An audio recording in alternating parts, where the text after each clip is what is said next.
한 주 잘 지내셨습니까? 예. 예.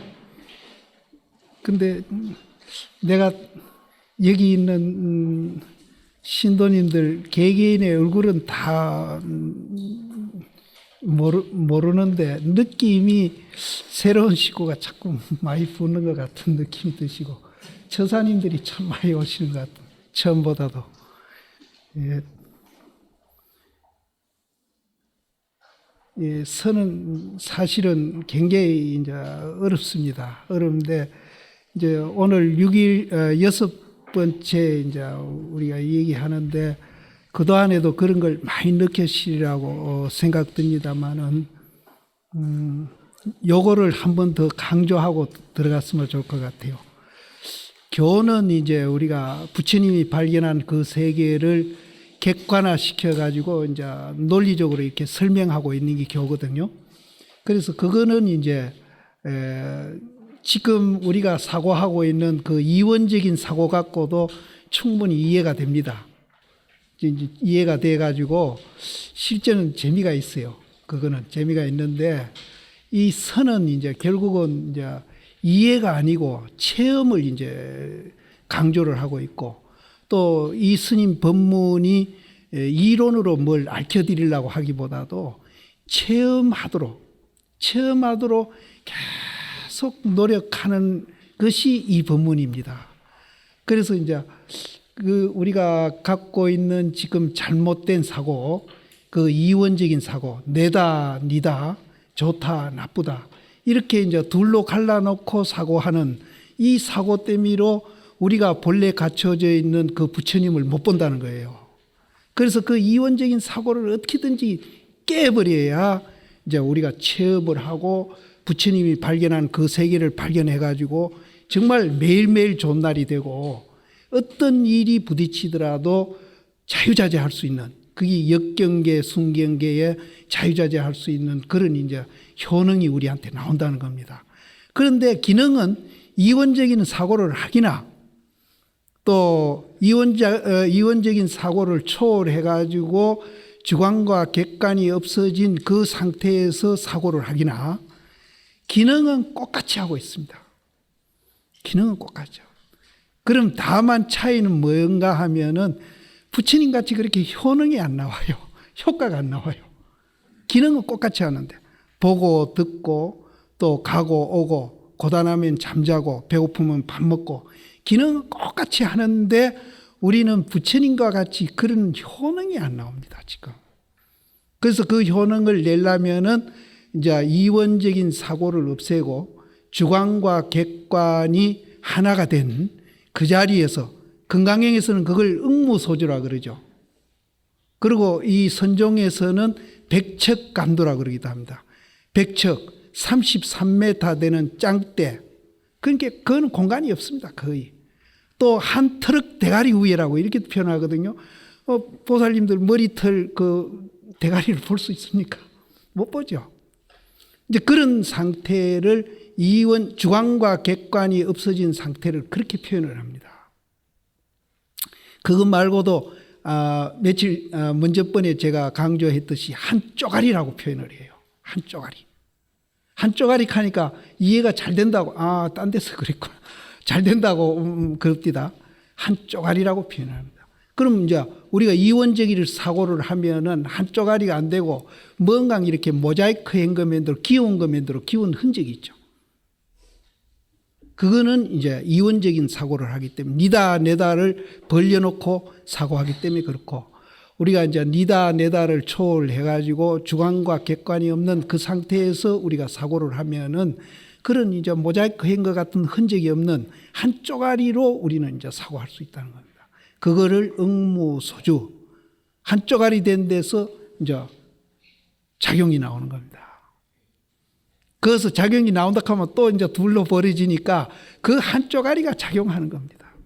나온다 하면 또 두 개가 벌어집니다. 한 쪼가리 된 그게 작용을 하는 거예요. 또 백척간도 뭐 여러 가지 말이 있습니다. 은산철벽 또 타성일편 이렇게 이제 그래서 우리는 이제 여기 오신 거는 논리적으로 불교를 이해하려고 오신 게 아니고 이제 이 선녀를 통해서 이 조사신 의도한 대로 이 말을 통해서 이 말이란 것은 이제 이원적인 사고하는 주관과 객관을 벌려놓고 하는 그 사고를 어떻게든지 이분이 두드러 부수는 그 말을 계속하고 있습니다. 그러니까 여러분들이 이 말을 통해서 내가 주관과 객관을 벌려놓고 사고하는 그 틀을 깨기만 하시면은 어떤 일이 일어나는가 하면은 계속 제가 5번을 통해서 이 얘기 드렸지만은 굉장히 자주적인 사람이 됩니다. 주인이 됩니다. 수처작주. 주인이 됩니다. 그리고 자율적인 사람, 타율에 의해서 움직이는 게 아니고 자기가 자기 스스로 능동적으로 이렇게 움직이는 사람이 되고 또 굉장히 창의적인 사람이 됩니다. 우리는 니다 내다라는 그 틀에 갇혀가지고 맨날 남 뒤따라다니면 뻔히나 보는데 그 틀을 확 깨뿌리니까 굉장히 창의적인 사람. 이 시대에 정말 창의적인 그런 사고가 굉장히 필요한 시대입니다, 지금. 그래서 창의적인 사람. 그리고 굉장히 관용해져요. 관용해져요. 그런 것들이 나를 또 굉장히 기쁘게 합니다. 그래서 그분은 보면은 그런 분을 이 어록에도 나오지만은 활발발한다 이렇게 표현을 하거든요. 그냥 고기가 펄쩍펄쩍 뛰는 것 같이 그렇게 활발발하게 작용을 한다. 굉장히 역동적이다. 근데 우리나라 사람들 내가 중국을 한 3년 전에도 한 달 배낭여행 성종사찰 돌아본다고 갔다 오고 금년 봄에도 한번 갔다 왔습니다. 갔다 왔는데 우리나라 사람들 청년도 그렇고 중장년도 그렇고 정말 맥이 빠져가 어깨 힘 다 빠져가 그렇게 보여요. 제 눈에는. 그런데 중국은 아주 활발하게 그분들은 그렇게 해요. 뭔가 그래 그때 그분들 내가 보면서 우리가 새마을종이 울렸네 할 때 그때 그 모습을 그어서 봤어요. 그분들한테. 그래서 이거 하시면은 우리도 그렇게 신바람 나고 활발하면서 역동적으로 삶을 사는 그런 적극적인 사람이 됩니다. 불교를 믿어가지고 바보천치가 되고 불이익을 받고 왕따 당하고 절대 그런 일은 없습니다. 그거는 정말로 자기가 스스로 그렇게 이제 불교 믿으면 그렇게 되리라고 그렇게 스스로 짐작한 것이지 그거는 이제 본래 불교를 해가지고 완성된 사람하고는 전혀 다른 얘기입니다. 그래서 뭐든지 자발적으로 하고 또 자주적으로 자율적으로 이렇게 하는데 이제 여기서 먼저도 말씀드렸지만 또 한 번 더 강조드리면은 뭔가 내가 있다고 하면은 이제 자율적이고 자주적으로 그렇게 할 걸로 이제 그렇게 생각을 하시는데 내가 없다는 것을 실체가 없다 하는 걸 무아락하는 것을 알게 되면은 오히려 그분은 이제 공허하고 허망하고 아무것도 없는 게 아니라 제가 또 이 말도 강조드리면 그런 이제 아주 저 석학 같은 그 이모당 같은 이도 이제 불교 공에 대한 무에 대한 이해를 잘못하니까 불교는 허무지교다 이렇게 이제 얘기하거든요. 그런데 우리가 실체가 없고 무한 줄 알고 반야신경에서 말하는 오온이 개공인 줄 알면은요, 방금 말씀드린 대로 자주적이고 자립적이고 또 이제 굉장히 이제 그런 관용하고 이해심 많고 오히려 이제 어디에도 이제 지배받지 않는 그런 이제 사람이 된다는 겁니다. 근데 이제 지금 우리가 생각하는 것하고는 반대입니다. 내가 있다고 생각하면은 역경계, 순경계에 끄달리고 지배받아가지고 오히려 우리는 노예 생활을 합니다. 그 경계에 노예 생활을 합니다. 이제 내가 있다고 생각하면 안 그럴 것 같은데 내가 있다고 생각하면은 좋은 거 보면 좋은 데 끄달리고 나쁜 거 보면 나쁜 데 끄달려가지고 그거를 우리는 경계라고 그럽니다. 경계, 대상. 좋은 대상, 나쁜 대상. 거기에 끄달리고 지배받아 가지고 그 대상에 우리는 노예가 된다는 겁니다. 근데 내가 실체가 없고 뭐하고 오온이 계공이라는 것을 알게 되면은 반대로 우리가 이제 뭐 허무하고 허망하고 무상하고 아무것도 없는 게 아니고, 그거는 없다 하는 걸 아는 거는 뭐랑 같이 비교가 되는가 하면은 하늘에 구름이 그치는 것과 같은 비교가 된다. 그럼 구름 그치면 뭐가 나옵니까? 햇빛이 나옵니다. 그래서 견성한 것을 100,001월 100,000개나 되는 해가 비추어 가지고 환하게 하는 것과 같다. 모아가 되면 그렇게 된다는 겁니다. 그것이 이제 자주적이고 자립적이고 어디를 가든지 주인 노릇하면서 이제 그렇게 삽니다. 그래서 해 나오는 얘기를 이제 간단히 적으시려면은 한문으로 웅계일출이라고 합니다. 구름문자, 구름이 그치니까 열개자, 해가 나오더라. 일출. 그건 꿈 깬 거나 똑같다. 오히려 더 밝은 사람. 그래서 견성한 사람은 해가 한 100개 놔두고 이렇게 모든 사물을 보는 것 같이 그렇게 환하게 한다. 그러면은 우리는 이제 그러면 그 모아가 못 되고 지금 착각에 의해 가지고 내가 있다고 생각해서 보는 거는 뭐와 같은가 하면은 깜깜한 밤에 물건 보는 거나 같아. 그거 제대로 못 본다는 거예요. 이제 그렇게 비교하시면 됩니다. 그래서 요거를 이제 한 번 더 강조드리고, 이제 이 선녀에서 체험하라고 이분이 이제 아주 간절한 마음으로 체험하라고 계속한 법문이기 때문에, 그럼 체험하려면은 주관과 객관이 없어져야 된다고 그랬잖아요. 그럼 주관과 객관이 없어지는 그거는 우리가 경험을 안 해봤기 때문에 이해도 안 되고 좀 답답하고 또 갑갑하기도 합니다. 그런데 먼저도 말씀드렸지만 그것을 여러 번 부딪히다가 보면은 한 방에 그냥 깨달을 수도 있습니다. 그 쪼가리가 24시간 쪼가리가 압축돼 가지고 경험할 수 있습니다. 그런데 이제 그렇게 못하더라도 한 1초짜리 쪼가리가 10초짜리로 1분으로 1시간으로 이렇게 자꾸 넓게 가다 보면은 우리도 이제 그런 경험을 할 수 있다는 겁니다. 그리고 이제 1시간짜리쯤 갔다가 거기에서 또 압축이 돼 가지고 24시간짜리로 바뀌질 수도 있고, 또 2시간짜리 쪼가리가 됐다가 또 그 자리에서 압축돼 가지고 또 24시간짜리로 바뀌질 수 있다는 겁니다. 그래서 우리는 어떤 경험을 하면서 그것을 이제 체험할지 본인도 모릅니다. 그러면 그 1시간짜리가 어떻게 24시간짜리로 그렇게 갑자기 그렇게 바뀌질 수 있느냐? 그거는 우리가 이제 무엇을 하더라도 진심으로 하게 되면은 그렇게 된다는 겁니다. 진심으로 안 하면은 이제 그렇게 이제 차례로 이제 가야 되겠죠.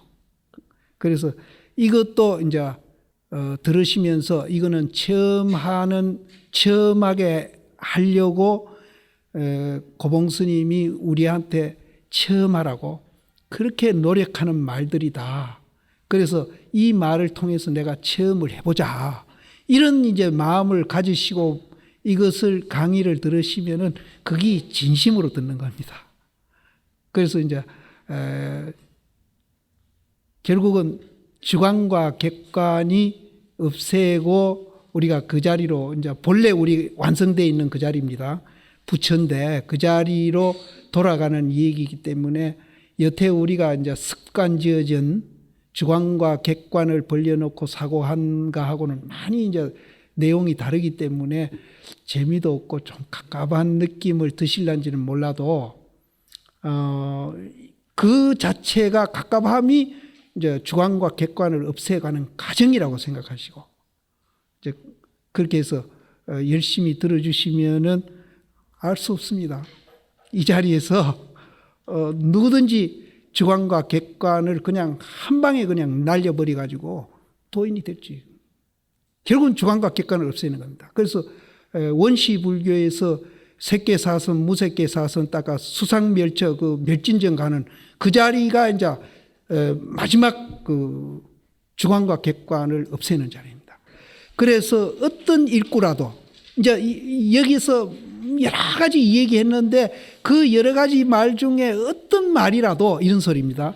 어떤 일구라도 모든 사람을 속이고 미혹하게 하려고 한 게 아니다. 내가 깨쳐주기 위해서 그랬지 내가 거짓말이나 하고 도로 미하라고 내가 한 소리는 아니다. 혼돈에 빠져가지고 이리저리 뭐 전혀 바보 천치 만들려고 한 거는 절대 아니다. 깨치려고 내가 그런 얘기했다. 그래서 어떤 한 말이라도 모든 사람을 속이고 미혹하려고 한 것은 아니다. 미혹한 것이 아니며 그렇게 했다면은 내가 스스로 길이 혀를 이렇게 뽑아가지고 그 혀를 이제 서로 밭을 간다는 거예요. 명부전에 가면 그런 그림이 있습니다. 우리나라 명부전 가면 혀를 이래 뽑아가지고 소가 쟁기로 그 혀를 갈아요. 밭 갈듯이. 그렇게 이제 혀를 뽑아가지고 밭 가는 지옥에 떨어짐을 내가 자초하겠다. 내가 그렇게 내가 그런 지옥에 내가 가겠다. 그래서 절대 내가 사람들로 하여금 이제 주관과 객관을 버리라고 내가 이제 이 얘기 하다 보니까 논리적으로 뭐가 설명이 안 되니까 당신들이 가깝이 생각할지는 몰라도 내가 이때 얘기한 그 말 가운데 한 마리라도 모든 사람에게 속인다거나 또 이제 미혹하게 하려고 더러 혼란스럽게 하려고 한 거는 절대 아니다. 그러니까 이분도 제가 강조하듯이 이제 이렇게 당신 심정을 이렇게 토로하는 겁니다. 그래서 현전은 지금이라고 보시면 됩니다. 지금 반야를 배우는 보살이 반드시 이 일단 대사를 밝히기를 요해가지고 지금 여기 온 분들도 이제 반야를 배우러 온 보살님들입니다. 반야를 배운다는 말은 아까 구름이 걷히면 해가 나온다 그랬죠. 바로 그겁니다.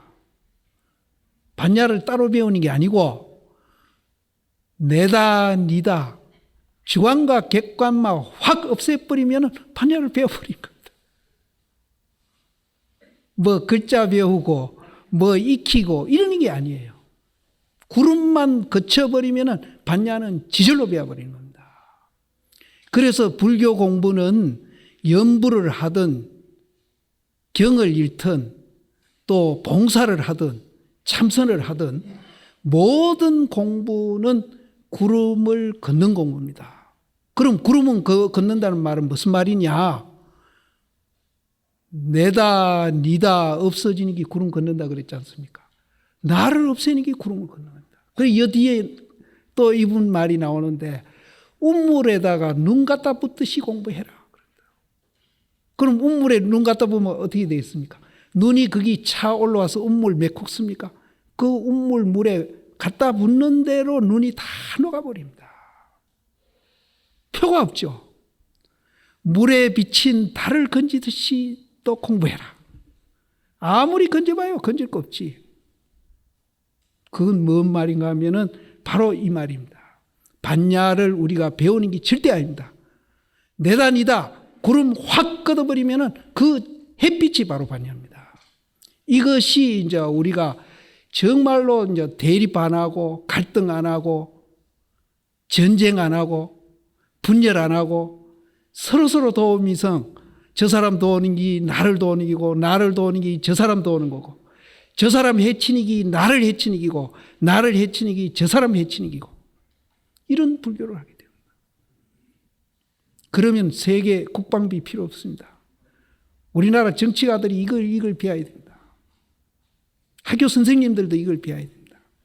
기업하는 사람도 이걸 배워야 됩니다. 그러면요, 노사 문제 이건 큰 틀에서 봅니다. 큰 틀에서. 개인의 이익이 아니라 전체를 봅니다. 그러면은 가정에서 한번 봅시다. 우리나라가 이혼율 세계 2위라 하는데 가정 큰 틀에서 보면은 그런 일이 일어날 수가 없습니다. 정치도 마찬가지예요. 우리 존재 원리가 그렇게 되어 있다는 겁니다. 그래서 불란서 같은 나라는 불교를 모르니까 국가 경쟁력을 결집시키는데 우리가 어떻게 이제 해야 결집이 이제 생겨지고 국민이 그 다민족들이 단결하겠느냐 해서 연구한 것이 공익이거든요. 모든 걸 공익으로 하자. 그럼 공익하면은 손해보는 사람이 없잖아요. 다 함께 이익을 보잖아요. 내가 초월하면은요, 그 이익이 부메랑이 되어가 내한테 돌아옵니다. 우리는 남 도와주면 자기 손해본다.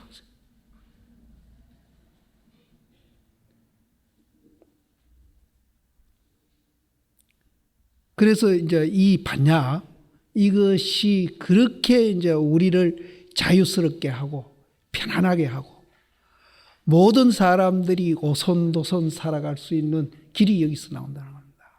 그래서 먼저도 내가 계속 강조드렸습니다마는 지금 모든 세계 문제라든지 한국에서 일어나고 있는 모든 문제라든지 모든 문제의 유일한 해결 방법은 바로 여기.